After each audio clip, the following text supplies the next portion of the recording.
बिस्मिल्लाहिर्रहमानिर्रहीम। अस्सलाम वालेकुम। उम्मीद करती हूँ आप सब अपने घर में खुशबाश होंगे। अल्लाह ताला आप सबके रिज़्क और रोज़ी में इजाफ़ा करे, आमीन सुम आमीन। आज जो मैं आपको रेसिपी बताने जा रही हूँ वो एज़ अ साइड डिश के तौर पे इस्तेमाल की जाती है, टमाटर प्याज की चटनी। तैयार करने के लिए हमें जो जो इंग्रेडिएंट्स चाहिए उनमें सबसे पहले तो है टमाटोज़, प्याज 1 अदद, हरी मिर्चें 2 से 3 अदद, सॉल्ट आपके टेस्ट के अकॉर्डिंग, पिसी हुई लाल मिर्च वो भी आपके टेस्ट के अकॉर्डिंग, तेल 2 टेबल स्पून। ये असल में डिश झटपट से तैयार की जाती है। अगर आपको बहुत जल्दी से कोई चीज़ बनानी है, कुछ समझ नहीं आ रहा है, तो जल्दी से ये बना के खा लें पराठे के साथ, रोटी के साथ, बहुत डिलीशियस लगती है। काट लेंगे इस तरह से, ये काट के हम एक तरफ कर देंगे। और ये टमाटो इसको भी हम काट लेंगे।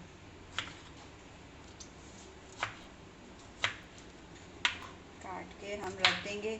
अक्सर हस्बैंड वगैरह एकदम आ जाते हैं, कहते हैं खाना दो, तो अगर कुछ ना बनाओ तो आप ये झटपट से बना सकती हैं रोटी के साथ, बहुत टेस्टी लगेगी। चलें अब हम इसका पकाने का सिलसिला शुरू करते हैं। अब हम ये इसमें सबसे पहले ऑयल डालेंगे। ऑयल डालने के बाद कट की हुई प्याज,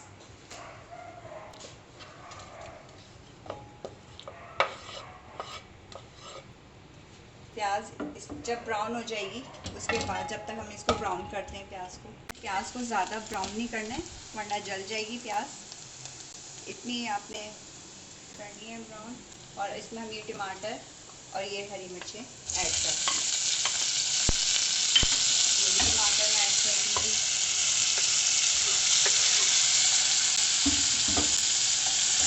फ्लेम हम हल्की कर लेंगे कि जले ना एकदम से। ये देखिए, अब हम इसमें पिसी हुई लाल मिर्च डालेंगे, सॉल्ट डालेंगे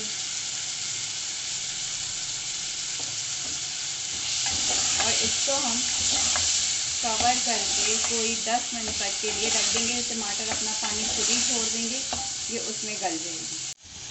टमाटर प्याज की भुजिया कह लें, चटनी कह लें, जो भी आप अपनी लैंग्वेज में कह लें, ये रेडी हो चुकी है। इसको हमने ज़्यादा नहीं भूनना कि बिल्कुल ही खुश्क हो जाए, हल्की हल्की सी ये इसमें ग्रेवी रहनी चाहिए।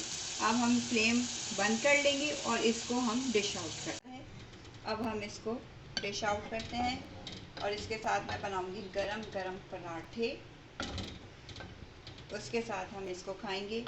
अगर आपको मेरी ये रेसिपी पसंद आती है तो प्लीज़ मेरे चैनल को लाइक सब्सक्राइब करना मत भूलिएगा और अपने फ्रेंड्स एंड फैमिली के साथ शेयर करिएगा। इंशाल्लाह कल अगली रेसिपी के साथ फिर हाजिर होंगे। जब तक के लिए इजाज़त चाहूँगी और अपनी दुआओं में मुझे याद रखिएगा। अल्लाह हाफ़िज़।